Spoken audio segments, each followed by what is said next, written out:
자, 그래서 오늘 제목은요. 성경으로 밝히는 열 처녀의 정체가 되겠습니다. 자, 일단 열 처녀의 비유가 이제 마태복음 25장 1절에서 13절에 있는데 그때 일단 먼저 본문을 보고 하나씩 살펴보겠습니다. 그때 하늘의 왕국은 자신들의 등불들을 가지고 신랑을 맞이하러 나간 열 처녀에 비유되느니라. 자, 하늘의 왕국의 11번째 비유라고 말씀드렸죠. 그리고 그들 중 5은 지혜로웠으며 5은 어리석었느니라. 열 처녀인데 난이죠. 어리석은 자들은 자신들의 등불들을 가져갔는데 그것들과 함께 기름을 전혀 가지 않았느니라. 그러나 지혜로운 자들은 그들의 등불들과 함께 기름을 자신들의 그릇들 안에 가져갔느니라. 기름을 가져갔는지 안 가져갔는지가 중요합니다. 중요한 것은 다 등불들이 있어요. 등불이 일단은 등불 안에 기름이 있고 불타고 있습니다. 신랑이 지체하는 동안 그들 모두가 졸다가 잠이 들었느니라. 그런데 한밤중에 외치는 소리가 났으니 보라 신랑이 오시는도다. 너희는 그분을 맞이하러 나가라 하니라. 그때 그 처녀들이 전부 일어나서 자신들의 등불들을 손보았는데 어리석은 자들이 지혜로운 자들에게 말하기를 너희의 기름에서 얼마를 우리에게 달라. 이는 우리의 등불들이 꺼졌기 때문이라 하였느니라. 그러나 지혜로운 자들이 대답하며 말하기를 그렇게는 아니되노라.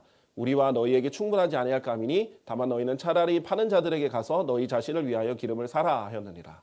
그런데 그들이 사러 가는 동안 신랑이 왔더라. 그리고 준비한 자들은 그와 함께 혼인잔치로 들어갔으며 문은 닫혔도다. 그런 뒤에 다른 처녀들 역시 와서 말하기를 주여 주여 우리에게 문을 열어주소서 하였느니라. 그러나 그가 대답하며 말하기를 진실로 내가 너희에게 말하노니 나는 너희를 알지 아니하노라 하였느니라. 그러므로 깨어있으라. 이는 인자가 오는 그날도 그 시각도 너희는 모르기 때문이라. 자, 이렇게 마무리가 되는 이 본문인데요. 말씀드렸다시피 이 부분은 하나하나 다 교리적이고 교리적인 의미를 파악을 해야 이제 아주 중요하게 문제가 되지 않습니다. 이 부분 역시 그냥 교회로 바로 적용했을 때는 구원을 잃어버릴 수 있다가 돼버립니다. 왜냐하면은 열 처녀인데 등불이 있어요. 그런데 기름이 떨어지니까 못 들어가는 거예요. 그렇기 때문에 구원을 잃어버릴 수 있는 것처럼 이렇게 전달이 잘못될 수 있을 뿐만 아니라 이 휴거에 대해서도 잘못 이제 오해할 수 있습니다. 그 부분도 다룰 거예요. 자, 일단 마태복음 25장을 이해하려면 그 배경을 알아야 돼요. 마태복음 24장에 시작되는 예수님의 올리브산 설교의 연장선상이라는 것을 이해하면 됩니다. 마태복음 24장, 25장은 올리브산 설교예요. 그래서 같은 맥락입니다. 근데 24장 3절에 예수님께서 올리브산 위에 앉아 계셨을 때 제자들이 그분께 은밀히 나와 말씀드리기를 우리에게 알려주소서 언제 이런 일들이 있으리까 그리고 당신께서 오시는 것의 표적과 세상 끝의 표적이 무엇이리까 하는 그 맥락에서 쭉 이어지는 겁니다.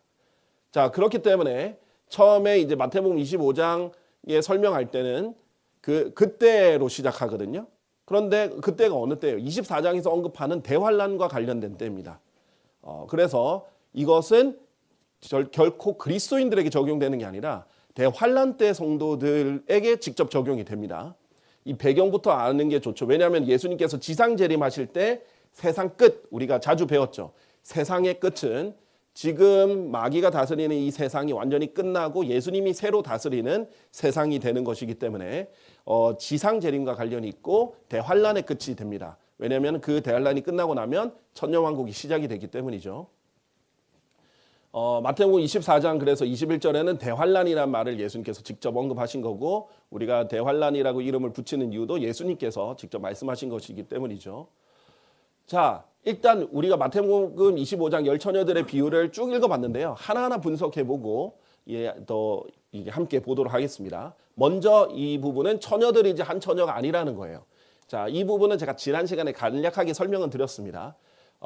이 부분은 그리스도인이냐 아니면 그리스도인이 아니냐의 차이가 있다고 했죠. 왜냐하면 하나님께서는 그리스도인들을 한 순결한 처녀로서 예수 그리스도께 정혼을 시켰고 그리스도의 신부는 한 처녀로 항상 불렸고 그것은 단수로 교회, 하나님의 교회라는 단수로 불렸다라고 말씀드렸습니다. 그런데 처녀들은 그러면 그 교회와 관련 있는 존재들이 아니라는 것이고요. 혼인하러 가는 사람은 한 명도 없다는 거예요. 이것이 중요하다고 말씀드렸죠. 이 처녀들이 다 예수님과 결혼하려고 들어간 게 아니라 예수님이 이미 혼인하고 나서 오시는 신랑을 맞이하러 가는 것뿐이에요. 그러니까 혼인은 한 명의 신부와 예수님이 하십니다. 일부 다처제가 아니라 그냥 딱 한 명만 신부랑 결혼하시는데 맞이하러 가는 겁니다. 그 결혼식 끝나고 돌아오시는 신랑을 맞이하러 가는 거예요. 자, 그 다음에 모두 처음에 기름이 있었다라는 것이 중요하고요. 일부는 그것을 잃어버렸다는 것도 중요합니다. 이것도 교회 시대의 차이고요. 그 다음에 기름은 이제 성령님 예표인데 처녀들은 성령님으로부터 새로운 공급을 받으려면 행위가 필요하다라는 것이 중요합니다. 그러니까 어떤 행위? 사는 행위가 필요해요. 처음에는 기름이 다 있는데 그래서 등불이 타고 있는데 추가적인 공급은 새로운 행위가 사는 행위가 필요한 거예요. 자, 이것도 그리스도인과 다릅니다. 그리스도인들은 이것이 사는 것이 아니에요. 값없이 받습니다. 네, 이 부분이 이제 큰 차이예요. 그 다음에 5번 보면 예수님께서 유대인들에게 하신 말씀이라는 거예요. 자, 여기에는 지금 마태복음 24장, 25장은 십자가 이전이죠. 그리고 아직 그리스도인조차도 한 명도 존재하지 않을 때입니다. 유대인 제자들에게 말씀하셨다는 것이 교리적으로 중요한 배경입니다. 그 다음 이제 환란 후 휴거에 대한 내용이라는 것도 중요해요. 이것을 마태복음 25장을 교회 시대에 잘못 적용했다는 교회 시대 휴거로 생각하다 보면 교회 시대 휴거에 남겨진 사람들이 있게 돼버리는 거예요. 이게 환란 후 휴거를 주장하는 사람들이 이것을 끼워 맞출 수 있습니다. 자, 그러면 휴거 이후에 남은 자들이 돼버리는 거예요. 그런 교리가 아니라는 겁니다. 자, 그리고 그 남은 자들의 운명 또한 달라요. 그 다음에 교회 휴거와 관련된 눈 깜짝할 때라는 표현 자체도 없고요. 그 다음에 이미 결혼한 신랑으로서 인자가 나타나는 것이지 자신의 신부를 위해 하나님의 아들이 오는 것이 아니다. 자, 무슨 말이냐면 인자라는 표현과 하나님의 아들이라는 표현의 차이인데 인자라는 표현은 단 한 번도 바울 서신에 등장하지 않습니다. 교회 시대의 교리를 위한 서신인 바울 서신에는 인자라는 표현이 전혀 등장하지 않아요. 이 지상 재림과 관련해서 나오는 이 유대인들과 관련된 표현이에요. 그런데 우리에게는 이제 바울 서신에는 하나님의 아들로서 계속해서 등장하죠. 그래서 신부를 위해 하나님의 아들이 오시는 것은 공중 재림이지만 그 이미 결혼한 신랑이 내려오시는 것은 인자가 나타나는 것이다. 자, 이 부분 그래서 용어가 마태복음 25장에 인자라는 용어가 계속 등장한다는 것도 이제 하나의 짚어볼 분분인데요. 세부적으로 보겠습니다. 자, 처녀들이 이 비유에서 가장 유심히 봐야 될 단어들 중에 하나죠. 처녀들이 주인공이니까. 자, 그런데 한 처녀 교회가 아니라고 말씀을 드렸습니다. 왜냐하면 교회는 한순결한 처녀로 집합적으로 아무리 많은 그리스도인들이 있어도 한순결한 처녀예요. 자, 그리고 신랑과 결혼하는 신부가 아니라 결혼하러 가는 신부가 아니라 신랑을 맞으러 가는 것뿐이라는 거죠. 누가복음 12장 35절 36절도요. 이 마태복음 25장과 같은 맥락으로서 설명합니다. 너의 허리에 허리띠를 두고 너의 빗들이 타오르게 하라. 아까 등불을 계속 타오르게 하는 것이 처녀들의 임무였죠. 너희 자신은 자신들의 소유주가 결혼식에서 되돌아올 때 결혼식에서 되돌아오는 거예요. 그를 기다리는 사람들과 같으니 그가 와서 문을 두드릴 때 그들이 그에게 즉시 열어줄 수 있게 하려 함이라 입니다. 결혼식을 이미 치르고 내려와서 데려가시는 거예요. 자, 이 부분이 중요합니다. 자, 헷갈리지 말아야 될 거는 결혼식에요. 혼인잔치가 성경적으로 하나로 포함돼서 표현됩니다. 그런데 사실 엄밀히 나누면 이런 결혼 언약과 그 잔치에 참여하는 것은 선후가 있습니다. 그래서 결혼식에서 돌아오시지만 이 기다리는 사람들을 맞이해서 데려가셔서 혼인잔치에는 참여하게 하시는 거예요. 그리고 그 혼인잔치의 연장선에는 지상에도 나중에 펼쳐집니다. 자, 그래서 이 부분을 좀 헷갈려 하시는 부분들이 있거든요. 그래서 이 부분들은 기회가 되면 이걸 설명하면서 조금 더 설명을 드리겠습니다. 자, 그리고 이제 처녀들이 예수님이 한 처녀, 한 순결한 처녀랑만 결혼하시는데 만약에 10명의 처녀나 5명의 처녀가 다 신부면 이제 예수님은 여러 명의 신부를 취하는 일부 다처제가 되고 그러면 이제 몰명교 같은 이 일부 다처제 교리가 굉장히 좋아하겠죠. 예수님도 여러 처녀들을 거느리신다 이렇게 표현할 수 있겠죠. 근데 이제 그런 것이 아니라는 거죠.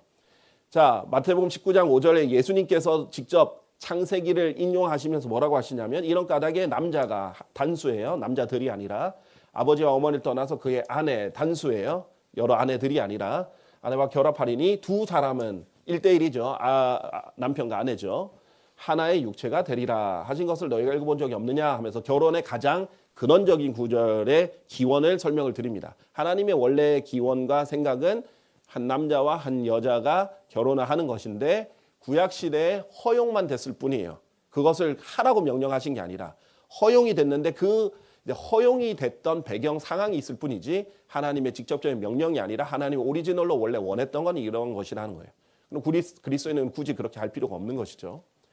자, 그 다음에 고린도후서 11장 2절에 보면 이는 내가 경건한 질투로 너희를 질투하기 때문이니 내가 한 너희를 한 순결한 처녀로서, 이게 그리스도인들이죠. 고린도후서가 그리스도인들에게 기록되어 있기 때문에 그리스도께 제시하려고 내가 너희를 한 남편에게 정혼시켰기 때문이라. 일부 일처제가 이제 하나님의 그런 원래 뜻이다라는 것이죠. 그리고 우리는 하나님께서 뭐라고 했어요? 법을 따르라고 했죠. 국가의 법을 따르라고 했죠. 우리는 국가법이 일부 다처제를 허용하는 법이 아닙니다. 자, 그렇기 때문에 더더욱 우리는 일부 다처제를 하지 않는 것이죠. 이것도 그리스도인들의 배경입니다. 왜냐하면 조선시대는 일부 다처제가 있었어요. 왕부터 시작해가지고 양반들도 그렇고 첩들이 있고 그렇게 했단 말이죠.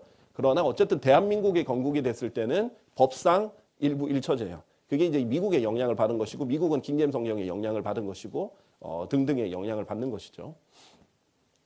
자, 지혜로운 여인들, 어리석은 여인들이 있는데 일단은 공통적으로 모두 불을 붙일 만한 기름을 가지고 있었다는 거예요, 처음에. 그러나 지혜로운 여인들은 여분의 기름을 준비했고 어리석은 여인들은 불이 꺼졌고 기름이 없다는 거예요. 일부가 그것을 잃어버렸다. 기름이 원래 있었는데 잃어버렸다는 것도 중요한데 왜 그러냐면 이 기름은 성령님의 예표이기 때문이에요. 사무엘상 16장 13절에 보면 그때 사무엘이 기름이 든 뿔을 취하여 그의 형제를 한가운데 그에게 기름을 부었더라. 그러자 그날 이후로 주의 영이 다윗 위에 임하셨더라. 자, 기름을 붓는다는 것은 하나님의 영이 임하시다. 하나님의 영이 임하신다라는 표현으로서 구약시대에 왕과 제사장과 이 예언자에게 그렇게 하시던 일입니다. 근데 요한일서 2장 27절에는 우리에게 이 기름, 그분께 받은 기름 부음이 우리 안에 거한다라는 거예요. 단순히 머리 위에 부어지는 기름이 아니라 너희 안에 거한다라고 하면서 이게 성령님을 얘기하시는 거죠. 우리는 기름 부음의 예표로서 기름이 우리 안에 있는 게 아니라 기름 부음이신 성령님 자체가 우리 안에 계시는 거예요. 너희는 어떤 사람도 너희를 가르치는 것이 필요하지 아니하니라. 그 모든 것들에 관하여 가르치는 잘못 들어갔네요. 그러나 이게 아마 구절이 잘못 들어간 것 같습니다. 그러나 동일한 기름 부음이 너희에게 모든 것들에 관하여 가르치는 것 같이 이렇게 된 것 같습니다. 이게 구절이 이제 아마 잘못 붙여진 것 같아요. 그렇게 이해를 해주시면 되겠습니다. 그러나 동일한 기름 부음이 너희에게 모든 것들에 관하여 가르치는 것 같이 그리고 그 기름 부음이 진리이며 거짓말이 아닌 것 같이 그것이 너희를 가르친 그대로 너희는 그분 안에 거할지니라. 자, 그래서 기름 부음이 우리 안에 거하고 우리도 그분 안에 거해야 되는데 이 기름 부음이 우리에게 이미 있다. 우리 안에 있다. 이렇게 표현하면서 이제 성령님 모든 것들에 관하여 가르치시는 성령님의 특성을 알려줍니다. 자, 그래서 기름이 성령님의 예표라는 것은 성경에 좀 명확한 부분이고요. 그래서 우리 성막에 가면은 기름을 항상 불타오르게 하잖아요. 예, 우리 등잔대를 보면 항상 등불이 불타오르게 합니다. 자, 그것이 이제 성령님이 항상 역사하시고 성령님 빛을 비춰주시고 그 앞에 뭐예요? 빵이 있죠. 빵은 하나님 말씀의 예표인데 하나님 말씀에 계속해서 빛을 비춰주시고 조명을 주시는. 그래서 우리가 하나님 말씀 이해할 때 성령님의 빛으로 이해를 하거든요. 그런 부분과도 관련이 있고요. 그런데 신약 시대는 그리스도인들이 성령을 잃어버릴 수 없잖아요. 근데 이 사람들은 잃어버립니다. 없어질 수 있는 거예요. 시편 51편을 보시면 구약 시대는 이 시편 51편의 제목 자체가 다윗의 시편인데 바세바에게 들어간 후에 예언자 나단이 그에게 왔을 때, 즉 간음하고 나서 예언자 나단이 이제 책망을 할 때예요. 그때 회개하면서 쓴 이제 시편인데 시편 51편 11절을 보면 당신의 면전에서 저를 내치지 마소서 또 당신의 거룩한 영을 저에게서 거두지 마소서. 거두어질 수 있는 거예요. 죄를 지었을 때. 그런데 하나님께서 다윗에게는 자비를 베풀어서 안 거두셨던 것뿐이고요. 사울에게는 거두셨죠. 그래서 주의 영이 사울에게서 떠났어요. 사울에게 임하였다가 왕이 됐을 때 기름 부음 받을 때 임하셨다가 사울이 이제 하나님을 거절하고 거부하고 이렇게 하자 주의 영이 떠났죠. 삼손은 떠났다가 다시 들어왔고 이런 상황이 구약의 상황인데 독특하게도 이 마태복음 25장은 대환란을 다루고 있는데도 똑같이 뭐예요? 잃어버릴 수 있다는 거예요. 그 기름을. 기름이 없어질 수 있다는 겁니다. 그리스도인은 절대 그럴 수가 없어요. 분명히 다른 차이가 있습니다. 그러니까 우리가 성경을 보면 이 차이를 캐치를 해야 돼요. 그리고 다른 건 다른 거고 같은 건 같은 거예요.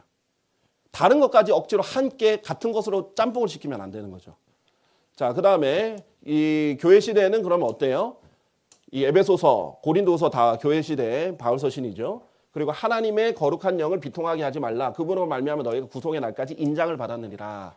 자, 인장이 도장으로 쫙 찍는 것을 말하죠. 그분께서 또한 우리에게 인장을 찍으셨고 우리의 마음속에 성령의 보증을 주셨느니라. 자, 그래서 우리에게는 보증이 있어서 이게 뗄 수가 없어요. 성령님이 떠나시지 않고 보증이 되어 주시고 이 구속의 날까지 우리에게 보증이 되어 주시기 때문에 성령님 떠나실 수 없습니다. 자, 이런 차이가 분명히 있다라는 것을 이해하시고요. 자, 4번에 보면 처녀들은 성령님으로부터 새로운 공부를 받으려면 사는 행위가 필요하다는 거죠. 자, 마태복음 25장 9절에 보면 너희 자신을 위하여 기름을 사라. 없는 사람들에게 이렇게 얘기를 합니다. 근데 기름을 살 수 있다는 거예요. 최초의 공급은 그렇지 않은데 계속해서 지속된 공급은 사야 되는 거예요. 자, 요한계시록 22장 17절에 보면 제가 말씀드렸죠. 우리가 구원받을 때 복음을 듣고 구원받을 때는 값없이 성령님과 신부는 뭐예요? 교회죠. 뭐라고 얘기를 하냐면 오라. 듣는 자로 하여금 오라 하고 말하게 하고 목마른 자로 하여금 오게 하라. 그리하여 누구든지 원하는 자는 생명수를 값없이 취하게 하라. 이것이 이제 우리에게 주어진 약속이에요. 자, 생명수를 값없이 취하게 하라. 살 필요가 없어요. 돈 주고. 자, 그래서 산다라는 행위 자체가 대가를 지불하는 겁니다. 대가를 지불하는 거예요. 그런데 그래서 진리를 사고 그것을 팔지 말라 그러면은 우리가 진리를 얻기 위해서는 대가를 지불해서라도 진리를 얻으라는 거죠. 그것은 우리가 대가를 치러야 되는 부분이에요. 우리가 정확한 하나님의 말씀을 얻기 위해서도 대가를 치러야 되고 또 하나님 말씀을 그 진리를 실행하는 것도 대가를 치러야 되고 그런데 이걸 팔지 말고 다른 것과 바꿔 먹지 말라는 거죠. 엿바꾸지 말라는 거죠. 그렇게 진리가 소중하다는 겁니다. 자, 그런데 요한계시록 22장에는 값없이 취하게 하라라고 했고요. 요한복음 7장 37절에는 이 생명수에 대해서 뭐라고 예수님 직접 말씀하시냐면 누구든 목마르면 그는 내게로 와서 마실지어다. 나를 믿는 자는 성경 기록이 말씀하셨듯이 그에 비해서 살아있는 물의 강들이 흐르리라. 그런데 뭐라고 하셨냐고요? 그러나 이것은 그분께서 그분을 믿는 자가 받게 될 성령에 관하여 말씀하신 것이라. 뒷부분은 뭐냐면 아직 성령님이 주어지지 않았다. 라고 얘기합니다. 왜냐하면 예수님이 아직 영광 안 받으셨으니까. 자, 그러니까 예수님의 십자가와 부활 이후에 주어질 성령님에 관해서 얘기하면서 누구든지 원하면 와셔라. 목마르면 와셔라. 뭐 값을 치르라 이게 없습니다. 이것과 문맥 상통해서 보면 값없이 취하는 거죠. 자, 그런데 그러면 살아있는 물의 강들이 흐르는 거예요. 부족하지 않습니다. 강들이 흐르는데 물들이 부족해지지 않죠. 자, 그러나 기름으로 비유된 이 대환란 때의 처녀들은 사라질 수 있어요. 기름이 떨어질 수 있고 기름이 잃어버릴 수 있고 없어질 수 있습니다. 자, 그런 부분. 그런데 대가를 치르고 계속해서 공급을 받으려면 다시 새로이 공급을 받으려면 대가를 치러야 되는 거예요. 자, 이런 부분이 차이예요. 자, 그 다음에 5번에 보면 예수님께서 유대인들에게 하신 말씀이라는 거 아까 말씀드렸죠. 십자가 이전이지 아직 그리스도인 없다라는 것. 이 문맥만 봐도 유대인 제자들이라는 거 알 수 있다고 했고요. 6번에 환난 후 휴거에 대한 내용이다. 교회의 휴거와 관련된 눈 깜짝할 때라는 표현이 없다라는 겁니다. 자, 일단은 교회 휴거는 눈 깜짝할 때라는 그런 어휘들이 등장하는데 여기는 처녀들이 그냥 신랑과 따라서 문으로 들어가요. 처녀들이 신랑이 오셔서 문을 통과해서 들어갈 때 순간이동하는 게 아니에요. 그냥 따라서 들어가는 거예요. 눈에 보이게. 마찬가지예요. 환난 후 휴거는 눈에 보이게, 눈 깜짝할 때가 아니라 눈에 보이게 들어가는 특징이 있다라고 우리가 환난 전 휴거, 환난 후 휴거 비교했을 때 설명을 드렸어요. 자, 그래서 마태복음 25장 10절에서 11절에 보면 그런데 그들이 사러 가는 동안 신랑이 왔더라. 그리고 준비한 자들은 그와 함께 신랑이 왔잖아요. 오셨잖아요. 혼인식을 치르고 오셨어요. 결혼식 치르고. 그런데 와서 다시 그 신랑과 함께 혼인잔치로 다시 들어갑니다. 그리고 나서 문은 닫혀요. 우리 저번에 휴거에 대해서 볼 때 그랬죠. 하늘에서 무언가가 내려오거나 올라가면 하늘에 문이 열리고 그리고 문이 닫힌다라고 말씀을 드렸습니다. 자, 그런데 신랑이 어디로부터 오시겠어요? 당연히 하늘로부터 오셔서 이 신랑과 함께 준비된 자들은 혼인 잔치로 들어갑니다. 그럼 문은 닫혀요. 자, 이 휴거와 관련된 문맥인데 교회 휴거가 아니라는 거죠. 환난 후 휴거라는 거예요. 자, 그래서 더 이상 이제 그 뒤에 사러 간 사람들, 그 다음에 준비되지 못했던 사람, 다른 처녀들은 나중에 왔는데 뒤늦게 후회하는 거죠. 문을 열어주소서. 그런데 후회도 늦었어요. 환난 후 휴거에 동참하지 못합니다. 자, 이 보면요, 이 시편 45편 13절 14절에 보면 처녀들이 나오거든요. 그런데 이 처녀들 복수죠. 왕의 딸도 나옵니다. 왕의 딸은 이 아들의 신부로서 등장을 해요. 신부로서 등장을 하는데 이 그녀가 왕에게 인도되죠. 그런데 그녀를 따르는 그녀의 벗들인 처녀들도 당신께 인도되리라 이렇게 되어 있습니다. 그러니까 이 신부의 친구들입니다. 벗들이에요. 침례자 요한이 얘기한 거 있죠. 신랑은 예수님인데 나는 신랑의 친구로서 신부를 얻는 걸 기뻐한다라고 했죠. 이 처녀들은 신부가 아닌 친구들이에요. 그런데 따른다, 그녀를 따르는 거예요. 자, 교회가 휴거되고 나서 뒤따르는 휴거로 이 처녀들이 인도됩니다. 예수님께 인도가 돼요. 먼저 이 왕의 딸이 왕에게 인도되고요. 그 뒤따라서 처녀들이 인도가 됩니다. 그래서 환난 전 휴거와 환난 후 휴거가 나눠져 있는 거예요. 둘 중 하나가 맞는 게 아니라 둘 다 맞는데 대상이 다른 거예요. 자, 그래서 마태복음 24장 29절에서 31절 같은 문맥이라고 했죠. 24장 25장이. 그날들에 속한 환난 직후에 어떤 일이 일어나느냐. 해, 달, 별들이 이렇게 어두워지고 떨어지고 인자의 표적이 나타났는데 인자의 표정이 나오면 어떻게 돼요? 그들은 인자가 권능과 대단한 영광과 함께 하늘의 구름들 가운데서 오는 것을 보리라. 보게 오시죠. 보이게 오시죠. 우리 공중휴거는 예수님이 보이게 오시는 게 아니라 눈 깜짝할 때 일어나는 거라고 했어요. 공중에 있고. 그런데 그때 천사들을 내보내시면 그들은 그의 택함 받은 자들을 내 바람의 방향에서 한데 모을 것이니 하늘의 이쪽 끝에서 저쪽 끝까지 모으시는 거예요. 이게 이제 환난 후 휴거에 대한 얘기입니다. 지상 재림하실 때 하시기 직전에 이런 일들이 일어나는 거예요.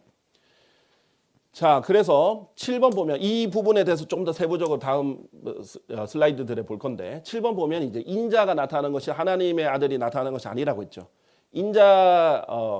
인자라는 말은 주님의 지상 사역에서만 사용하는 것이고요. 사용 안 한다 이 부분이 아니고요. 교회들을 위한 서신들에는 단 한 번도 인자라는 말을 사용하지 않았다는 말입니다. 주님의 지상 사역 때는 인자라는 말을 사용하는 거죠. 그리고 교회는 하나님의 아들입니다. 이런 말로 주로 사용하는 것이고 교회를 위해서는 인자라는 말을 사용하지 않는다라는 것도 이제 그런 거는 구절도 많이 보여드려야 되는데 지상 사역과 관련이 있다는 거예요. 자, 이런 종합적으로 봤을 때 처녀들은 그리스도인이나 교회가 아니라 아니라 환난 성도들이라는 거예요. 근데 이제 환난 성도들에 대해서 제가 이제 좀 설명을 드릴게요. 자, 요한계시록 15장 1절에서 3절 보면 이 사람들은 하늘에서 이제 나중에 환난 성도들이 하늘에 가잖아요. 하늘의 특징을 보여주는데 하늘에서 그 짐승과 그의 형상과 그의 표와 그의 이름의 숫자를 이긴 자들이 대환란 때 이 짐승의 표, 짐승의 이름 이런 것들을 숫자 666 이런 것들 이긴 사람들이 존재하잖아요. 그 사람들이 이제 하늘에 올라갈 때 하나님의 하프들을 가지고 유리 바다 위에 서 있다라고 했어요. 우리 또 바다에 대해서 많이 배웠죠. 지금 다 하나 성경 구절 볼 수 없으니까 배웠던 것들은 설명만 드립니다. 둘째 하늘 위에 셋째 하늘과의 경계선에 유리 바다가 있다고 설명을 드렸었어요. 그러니까 셋째 하늘에 있는 거죠. 유리 바다 위에 서 있으니까. 그리고 그들이 하나님의 종 모세 노래와 자 특징입니다. 모세 노래와 어린 양의 노래를 부르면서 이같이 말씀드리나이다. 환난 성도들은요.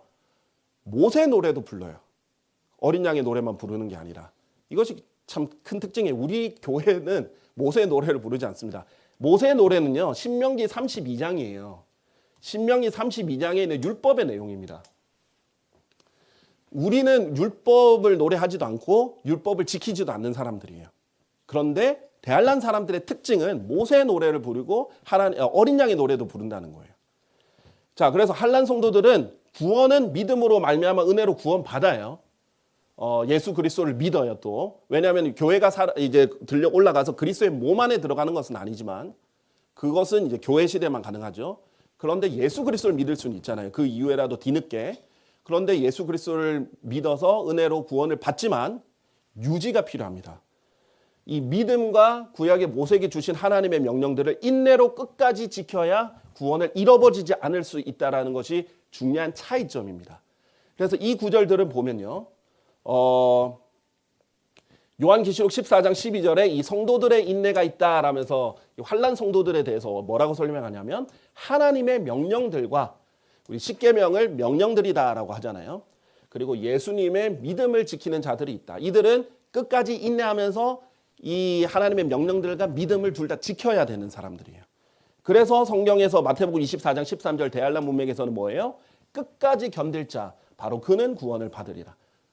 끝까지 견디지 못하고 인내가 없으면 못하는 거예요. 그래서 우리 그리스도인들은 끝까지 견뎌야 되는 게 아니잖아요. 우리는 구원을 받자마자 구원이 영원한 보장이 됩니다. 근데 여기는 끝까지 견딜 자 바로 그는 구원을 받으리라. 근데 이 끝이 뭐예요? 세상의 끝이라고 말씀드렸죠. 그냥 개인의 인생의 끝이 아니라 대환란이라는 기간 동안 일어나는 기간의 끝입니다. 자, 그래서 로마서 10장 5절은 모세의 율법의 특징을 나오는데 모세가 율법에서 나오는 의를 묘사하기를 모세의 율법에도 나오는 의가 있어요. 그래서 구약에서도 의인이 존재했잖아요. 하나님께서 노아, 다니엘, 욥 이 세 사람의 의인을 칭찬을 하셨어요. 그런데 신약에 와서는 의로운 자는 없나니 없도다 한 사람도 없도다. 모순이냐? 아니에요. 구약의 기준에서는 의인인데 신약의 기준은 예수 그리스도가 의거든요. 하나님의 의거든요. 예수 그리스도의 하나님의 의 완벽한 의가 나타났는데 이 기준에는 의로운 자가 없는 거예요. 자, 그리고 이 기준에서는 행위로 그 정당함을 입증받을 자가 한 명도 없어요. 그런데 구약의 기준은 또 다른 거예요. 그래서 기준이 달라지는 것도 이해를 하셔야죠. 근데 율법에서 나오는 의, 즉 모세 율법에서 나오는 의가 뭐예요? 그것들을 행하는 사람은 그것들로 인하여 살리라. 계속 살려면 뭐가 필요해요? 그것을 지키는 행위가 필요한 거예요. 유지가 필요한 겁니다. 자, 그래서 구약 사람들도 행위로 입증되는 믿음으로 구원을 받는데 계속해서 입증을 해나가야 된다라고 말씀을 드렸죠. 그러니까 쉽게 말해서 믿음으로 구원 받아요. 그런데 어떻게 해요? 행위로 계속 지속을 해야 사는 거예요. 그런데 신약은 뭐예요? 믿음으로 말미암아 사는 거예요. 이것이 이제 특징이고 차이라고 말씀을 드렸습니다. 자, 그래서 종합해서 보면 대환란과 유대인 환란 성도들은요. 일단 7년 환란기 전에 교회가 휴거되잖아요. 그런데 대환란 때 모세와 엘리야 두 증인이 나타납니다.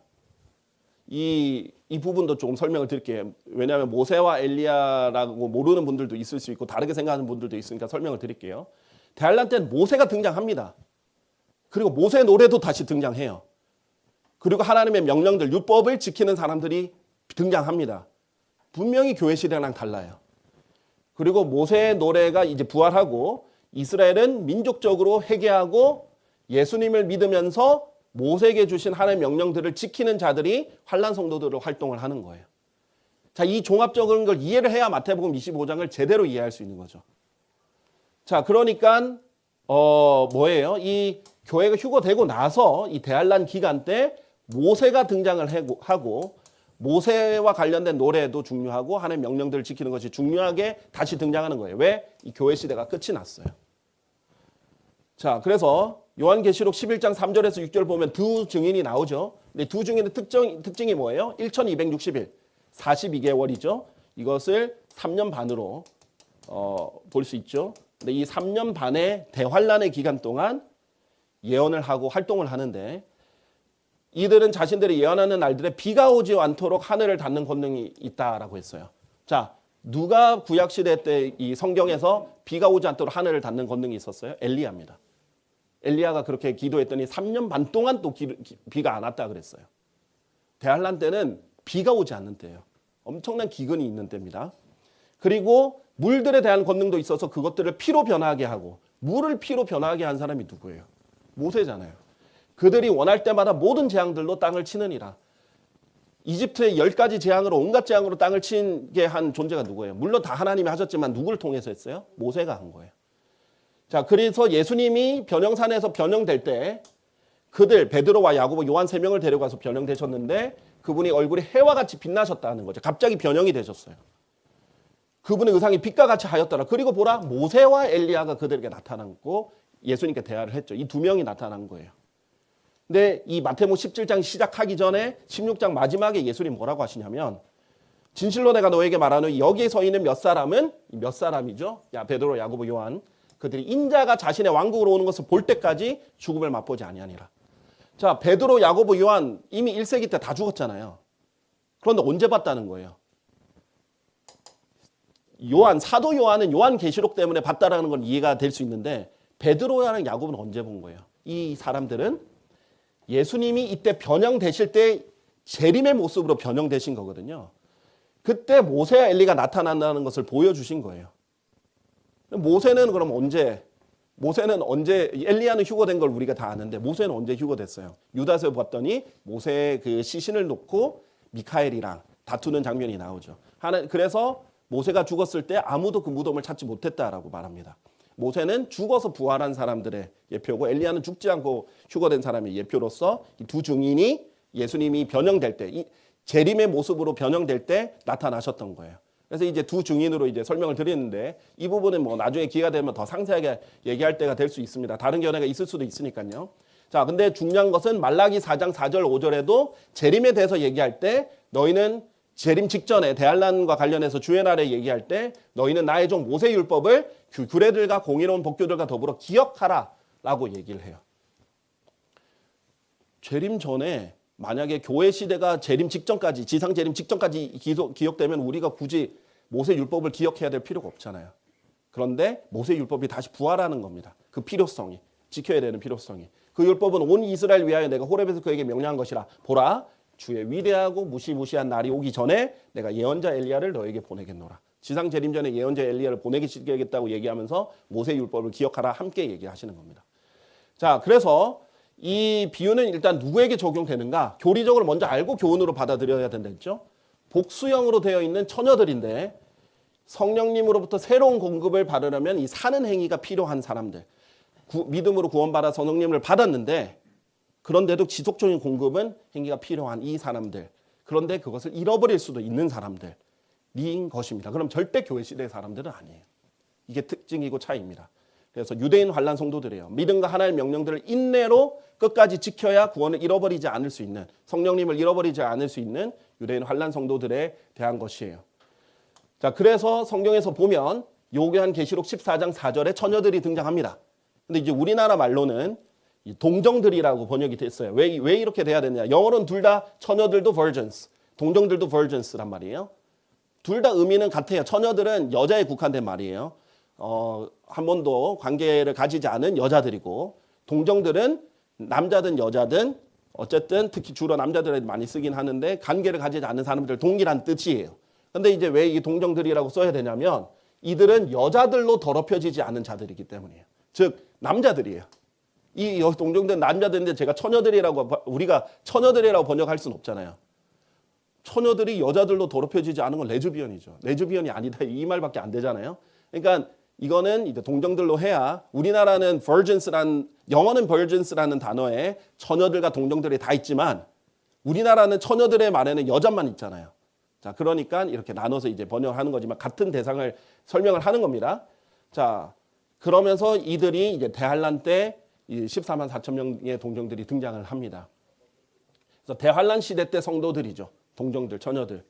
그리고 하나님께서 오실 때 어떻게 된다고요? 위로부터 하늘들에서 외치시면 또 땅에서 외치시면 나의 성도들 곧 나와 희생제물로 언약을 맺은 자들을 나에게로 함께 모으라. 이렇게 예수님께 모으는 장면이 환란 직후에 있다라는 거죠. 여기서 환란 직후에 아까 설명드렸죠. 인자가 온다라고 설명을 드렸습니다. 그래서 이들은 끝까지 견뎌야 되고 이 인내로서 믿음을 지켜야 된다라고 말씀을 드렸어요. 자, 그래서 히브리서 9장 28절에 보면 이처럼 그리스도께서 많은 이들의 죄들을 감당하시려고 한 번 제물로 바쳐지셨느니라. 이게 첫 번째 초림 때 예수님이 그렇게 하셨죠. 우리의 죄들을 위해서 바쳐지셨죠. 그런 다음에 그분께서 자신을 고대하는 자들에게 죄와 상관없이 두 번째 나타나시어 구원에 이르게 하시리라 라는 거예요. 이 두 번째 나타나는 게 재림인데 이 사람들은 예수님을 기다리는 것이 구원이에요. 곧 예수님이 오셔서 끝까지 견디고 있는 사람들 건져내 주셔야 구원을 받는 거예요. 구원에 이르게 되는 사람들이죠. 우리는 휴거 때까지 끝까지 견뎌야지 구원을 받는 건 아니거든요. 그리스도인의 휴거가 아닌 이제 유대인 한란 성도들의 휴거다라는 겁니다. 그리고 마지막으로 이제 결론을 맺으면서 설명을 드릴 거는 이거예요. 마태복음 25장 11절 12절 열 처녀의 비유에 그러면 어리석은 다섯 처녀는 결과가 어떻게 됐냐. 만약에 이 처녀들이 그리스도인이라면 구원을 잃어버리면 안 되잖아요. 그런데 주여 주여 우리에게 문을 열어주소서 했더니 예수님의 반응이에요. 나는 너희를 알지 아니하노라. 이거는 알지 않겠다라고 말하는 거야. 알지 아니하노라. 하나님 다 아시는데 알지 아니하노라 라고 얘기합니다. 이게 마태복음 7장 21절 23절에 이 거짓 예언자들과 같은 취급을 받는 거예요. 주여 주여 하는 이마다 하늘의 왕국 안으로 들어갈 것이 아니요 오직 하늘에 계신 나의 아버지의 뜻을 행하는 자가 들어가리라. 매우 유대적인 요소죠. 주여 주여 우리가 당신의 이름으로 예언하지 아니하였나이까. 이렇게 뭐 거짓 예언자들이 당신의 이름으로 마귀들 쫓아내지 아니하였나이까 이렇게 얘기를 하니까 그런즉 그때 나는 그들에게 고언하겠노라. 나는 결코 너희를 알지 아니하였노라. 의지적으로 알지 아니하였다라고 말을 하는 겁니다. 결코 그렇지 않았다. 죄악을 행사하는 너희들아 나에게서 떠나라. 이렇게 말해요. 그러니까 대환란 때도 예수님의 이름을 이용하고 설명하고 얘기하는 사람들이 있는데 사실상 하나님께 인정받지 못하는 사람들이 등장하는 겁니다. 그러면 이 사람들은 어떻게 되는 거예요? 지옥에 가는 겁니다. 이 사람들 결과가 어떻게 됐어요? 결국은 지옥에 던져지는 것이거든요. 구원을 완전히 잃어버리는 겁니다.